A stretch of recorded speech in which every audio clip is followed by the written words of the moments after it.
여러분, 바벨탑을 쌓을 때 이 사람들의 마음이 어떠했는가를 보는 게 우리 삶에 우리를 돌아보는 시간이 될 겁니다. 바벨탑을 쌓을 때 사람들의 마음은 그 바벨탑을 통해서 무엇을 얻고자 했습니까?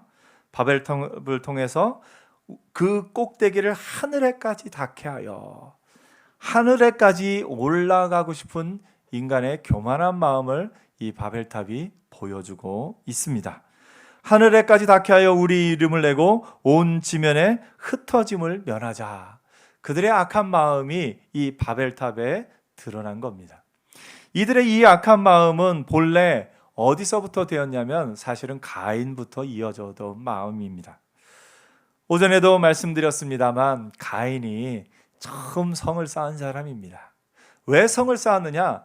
가인이 그 아우 아벨을 죽입니다.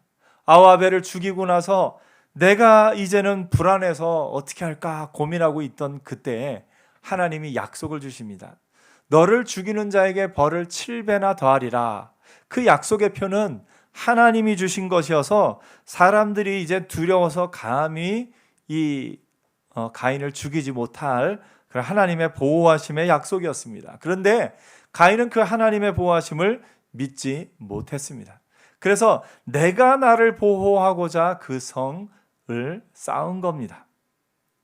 그래서 처음 성을 쌓은 사람의 마음은 하나님 없이 내가 나를 보호하고자 하는 그 마음이 가인에게 들어가 있습니다. 가인 이후에 성을 쌓은 사람들의 마음은 모두가 마찬가지입니다. 하나님 없이 우리가 우리 자신을 보호하자. 그 이전에 세상의 땅을 다스리고 정복하라 하셨을 때는 모든 동물이 아담과 하와의 말을 들었습니다. 그런데 인간의 죄로 말미암아 그 동물들과의 관계도 깨어지고 이제 그 동물들이 사람의 말을 듣지 않고 또 사람이 그들을 통해서 두려움을 갖게 된 겁니다. 그러면서 사람들이 성을 쌓기 시작합니다. 여전히 하나님을 믿고 의지하며 나가야 됨에도 불구하고 하나님을 의지하기보다는 성을 쌓는 것을 좋아하는 것이 인간의 본성인 것을 보게 됩니다. 오늘 우리도 마찬가지입니다. 어떻게 보면 한 걸음 한 걸음 하나님을 의지하고 믿고 나가기보다 지금 내 앞에 무언가 답이 있기를 바라는 마음이 우리에게 있습니다. 다윗과 솔로몬은 둘 다 참 지혜로운 사람이었어요. 그런데 다윗의 지혜와 솔로몬의 지혜는 공급받는 방식이 조금 달랐습니다. 다윗은 어떻게 지혜를 얻었냐면 일이 있을 때마다 여호와께 묻고 구하고 하나님 갈까요 말까요 해서 답을 얻었습니다. 근데 솔로몬은 그 기도 자체에서 그가 하나님 앞에 지혜를 구한 것은 참 귀한 기도였는데 지혜를 구하는 그 솔로몬의 기도를 보면 솔로몬의 마음이 들어가 있습니다. 뭐냐면 하나님 지혜를 나에게 주사. 누구에게요? 나에게 주사. 나로 하여금 이 백성을 다스리게 하옵소서라는 그 솔로몬의 마음이 그 말 가운데 들어가 있습니다. 어떻게 보면 다윗도 하나님의 은혜 안에서 지혜롭게 행했고 솔로몬도 하나님의 은혜 안에서 지혜롭게 행했습니다. 그런데 두 사람이 마지막 부분에 있어서는 좀 달랐습니다. 왜 달랐느냐? 다윗은 계속해서 하나님 앞에 지혜를 구하고 나갑니다. 그러니까 다윗은 지혜의 근원이 누군 것을 압니까? 하나님이신 것을 알고 그것을 잊어버릴 수가 없습니다. 계속해서 묻고 그 묻는 가운데 하나님의 답을 구해서 나갔기 때문에 그렇습니다. 근데 솔로몬은 처음에 지혜를 얻었을 때는 그 지혜가 누가 주신 것인가를 알았습니다. 누가 주셨죠? 하나님이 주신 걸 알았어요. 그런데 그 지혜로 판단하고 하면서 나가다 보니까 이 지혜가 마치 누구 거인 것처럼 생각이 듭니까? 내 거인 것처럼 생각이 된 겁니다. 그래서 솔로몬이 교만이 들어가기 시작한 겁니다. 내가 참 지혜롭다.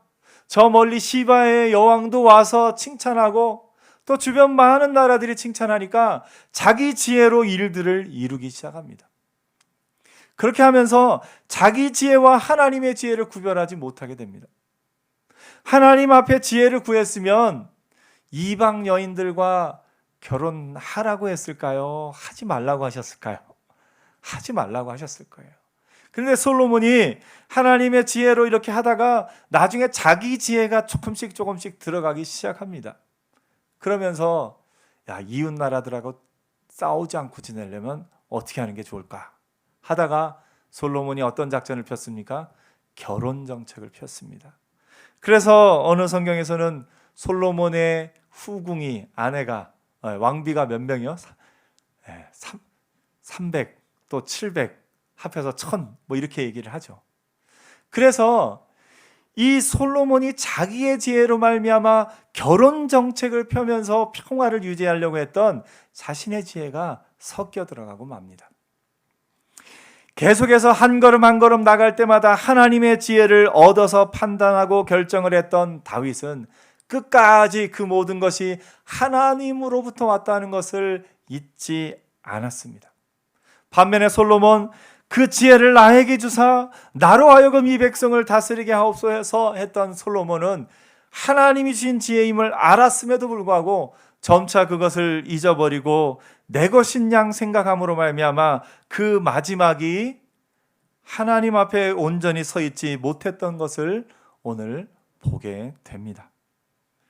지혜를 구할 때 그 지혜가 하나님의 것인 것을 늘 기억하는 저와 여러분 되기를 축복합니다.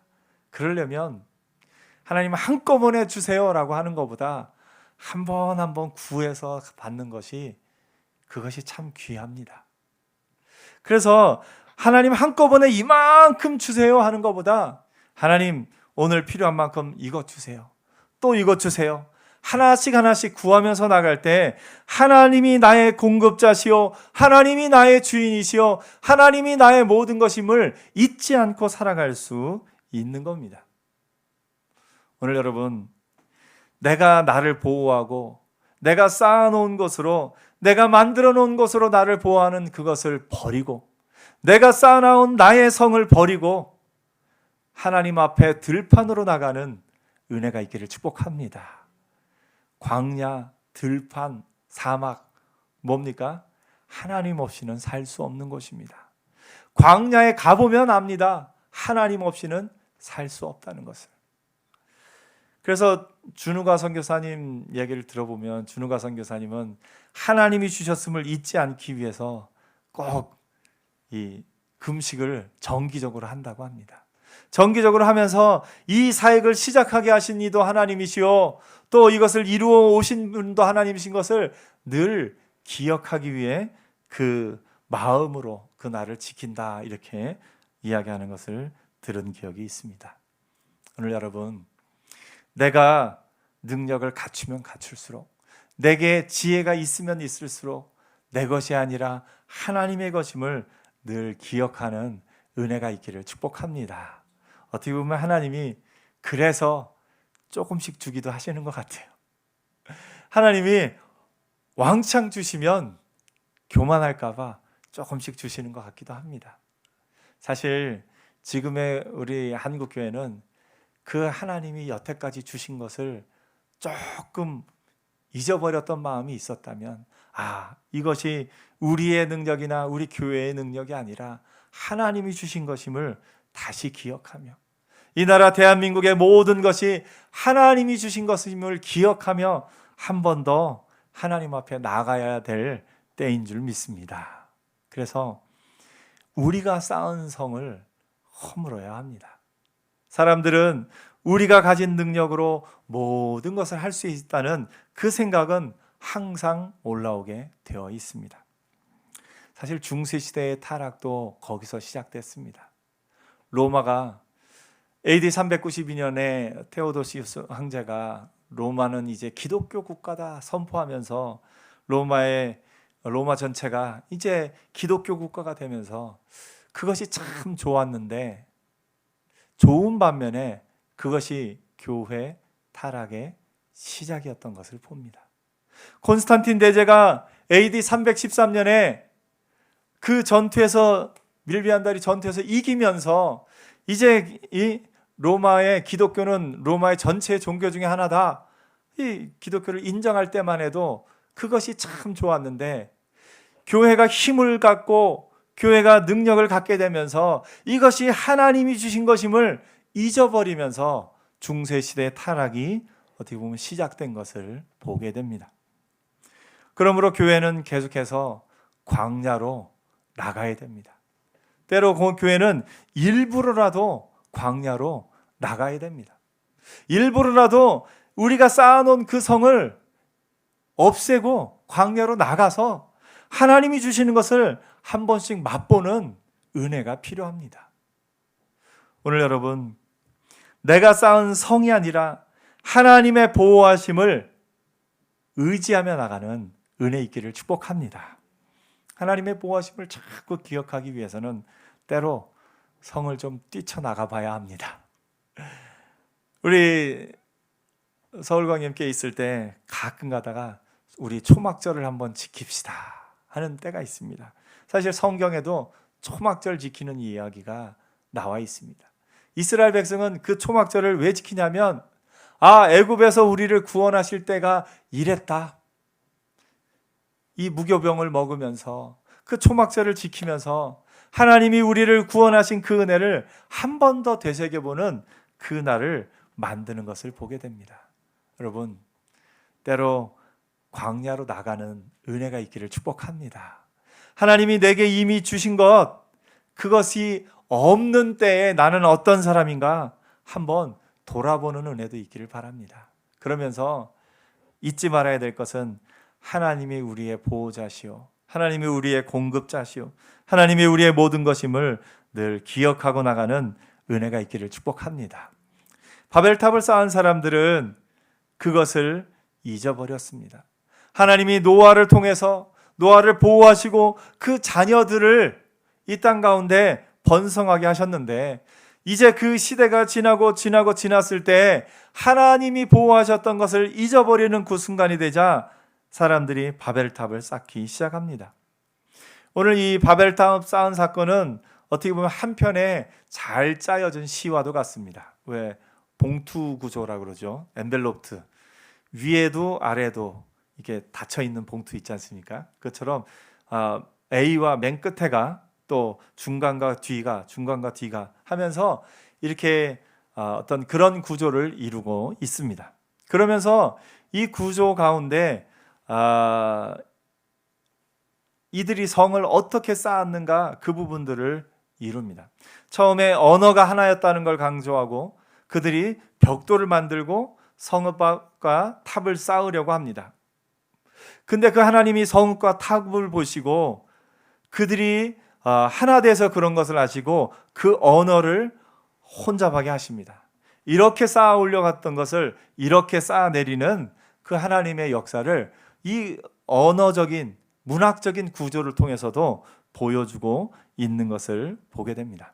사람은요, 하나님 없이 하나 되면 죄악된 선택을 합니다. 하나님의 은혜 안에서 하나 되면 하나님의 은혜 안에서 사는데요, 하나님 없이 하나 되면 이런 죄악된 결과를 나올 수밖에 없습니다. 오늘 여러분, 우리가 하나 될 때 하나님의 은혜 안에서 하나 되기를 축복합니다. 하나님의 은혜 안에서 하나 될 때는 아무런 문제가 없는데, 하나님 없이 하나가 되려고 하면 꼭 이런 탑을 쌓고 성을 쌓는 것을 보게 됩니다. 가인에게서 시작된 이 성이 바벨탑으로 오게 되고, 바벨탑 이후에 사람들이 또 언어 때문에 흩어졌음에도 불구하고 뒤에 보면 알겠지만 창세기 뒤에 악한 성 또 뭐가 나옵니까? 소돔과 고모라 성이 나옵니다. 사람들이 모여서 그 악한 성을 만듭니다. 요나서에 나오는 니느웨 성은 그 악한 성을 상징하고 있습니다. 거기에 하나님의 은혜는 뭐냐면, 그 악한 성이라 할지라도 그들이 회개하면 하나님이 구원하시리라는 것을 보여줍니다. 반면에 이스라엘 백성은 하나님의 은혜 안에서 하나 되어서 하나님의 나라를 이루어 가고 있습니다. 그런데 그 이스라엘이 이 세속적인 성이었던 그 성을 예루살렘 성으로 바꾸지 않습니까? 세속의 성이었던 곳이 그것이 예루살렘 거룩한 성이 되었는데, 그래서 그곳에 성전도, 솔로몬 때 성전도 짓고 이스라엘 백성이 그 성으로 말미암아서 그 은혜를 누리고 살았는데, 그만 성을 탁 쌓고 나서 그 성이 있고 나니까 사람들이 착각하기 시작한 겁니다. 하나님이 보호하셔서 그 성이 안전한 건데 뭐 때문에 안전한 걸로 착각합니까? 성 때문에 안전한 걸로 착각합니다. 그래서 하나님은 결국은 바벨탑을 허무셨던 것처럼 다시 한번 마음의 바벨이 되어버린 예루살렘 성마저 허물어 버리십니다. 예수님은 그것을 신약에 뭐라고 말씀하십니까? 이 성을 헐라? 내가 사흘 만에 다시 세우리라 말씀하십니다. 그러면서 그 성이 사람들의 눈에 보이는 그 예루살렘 성이 중요한 것이 아니라, 이 성전이 중요한 것이 아니라 하나님의 지으신 마음의 성, 예루살렘 성이 우리 안에 있음을 예수님이 보여주고 계십니다. 그래서 오늘 여러분, 이 세상의 성을 쌓는 사람이 아니라 하나님의 나라의 인도하심을 받는 자로 사는 저와 여러분 되기를 축복합니다. 구약에 또 다른 성이 하나 나옵니다. 이스라엘 백성이 애굽에 종살이할 때 무슨 성을 짓습니까? 비돔과 라암셋이라는 성을 짓습니다. 이 비돔과 라암셋은 무슨 성입니까? 국고성입니다. 애굽의 모든 부요함을 담아내는 국고성이 이 비돔과 라암셋입니다. 하나님이 이 땅에 국고성을 짓던 이스라엘 백성을 이끌어내사 성이 없는 그곳 가나안 땅으로 인도하여 주십니다.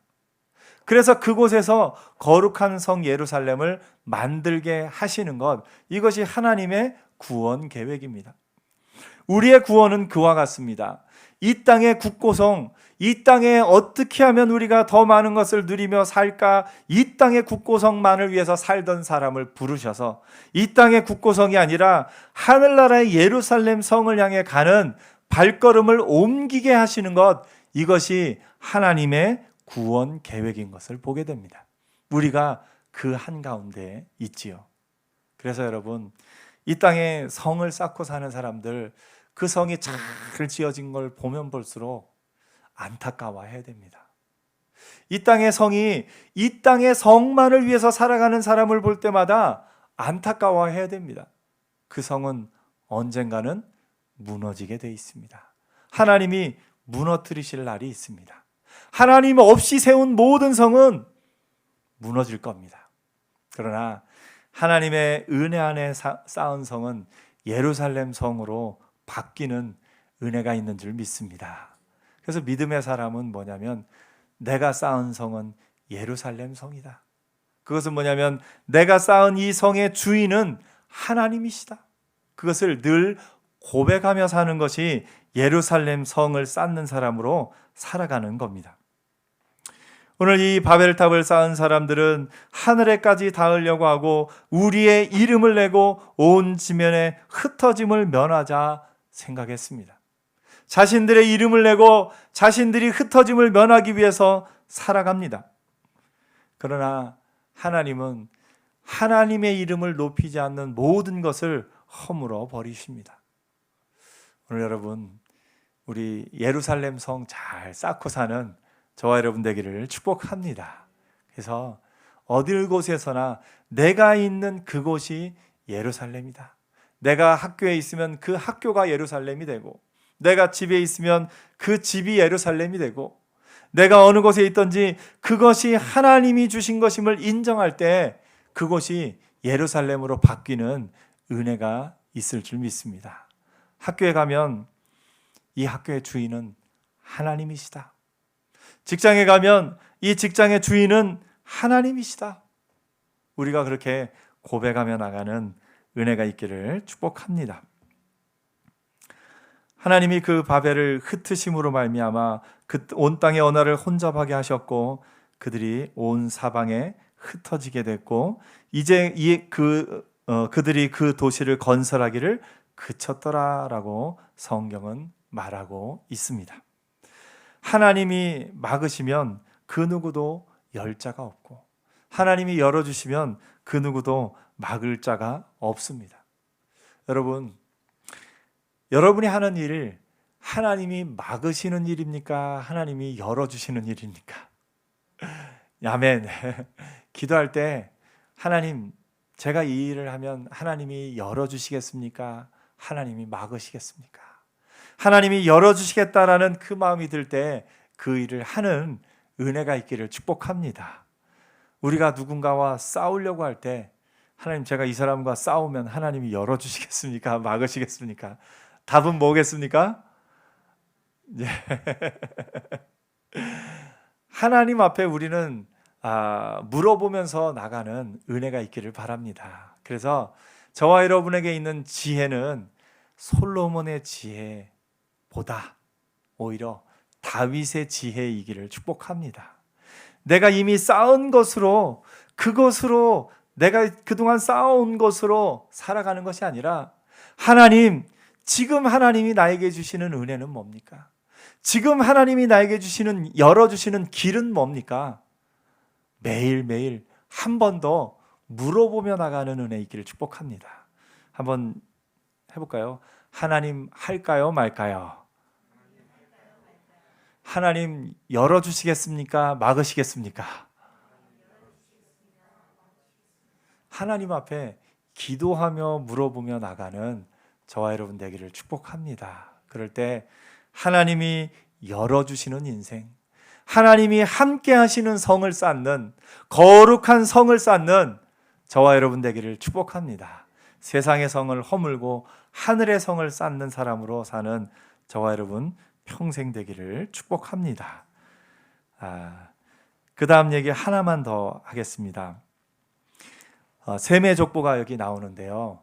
이 족보가 창세기에서 참 중요합니다. 이 앞에 5장에서는 아담의 족보 사이에 중간에 얘기를 하나 넣었고, 그 다음에도 또 아담의 족보 사이에 이야기를 넣고, 오늘 11장에는 셈의 족보와 셈의 후손인 데라의 족보, 그 사이에 오늘 바벨탑 사건을 기록한 것을 보게 됩니다.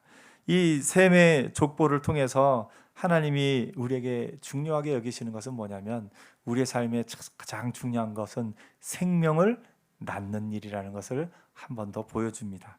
전에도 계속 나누었지만 여러분, 생명을 낳고 생명을 전하는 일이 우리 삶에 얼마나 큰가를 보게 됩니다.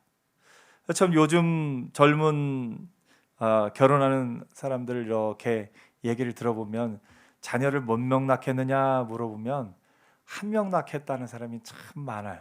그리고 안 낳겠다는 사람도 의외로 많습니다. 자녀를 낳는데 왜 낳느냐고 제가 한 번 더 물어봤습니다.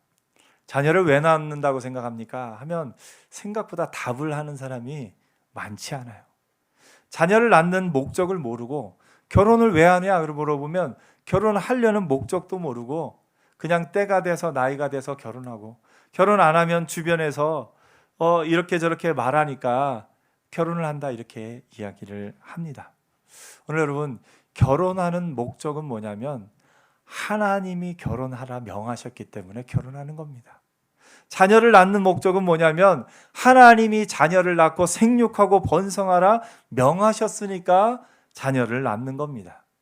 이 땅의 젊은이들 가운데, 세상의 그런 어떤 생각 가운데 결혼하기를 꺼려하고 또 자녀 낳기를 꺼려하는 이 시대 가운데, 믿음의 사람들이 하나님의 명령 안에서 결혼하고 하나님의 명령 안에서 자녀를 낳고 그 가정을 이루어 사는 은혜가 있기를 축복합니다. 우리 삶의 가장 중요한 것은 생명을 낳고 생명을 키우고 생명을 보존하는 거, 생육하고 번성하는 거 참 중요한 일입니다.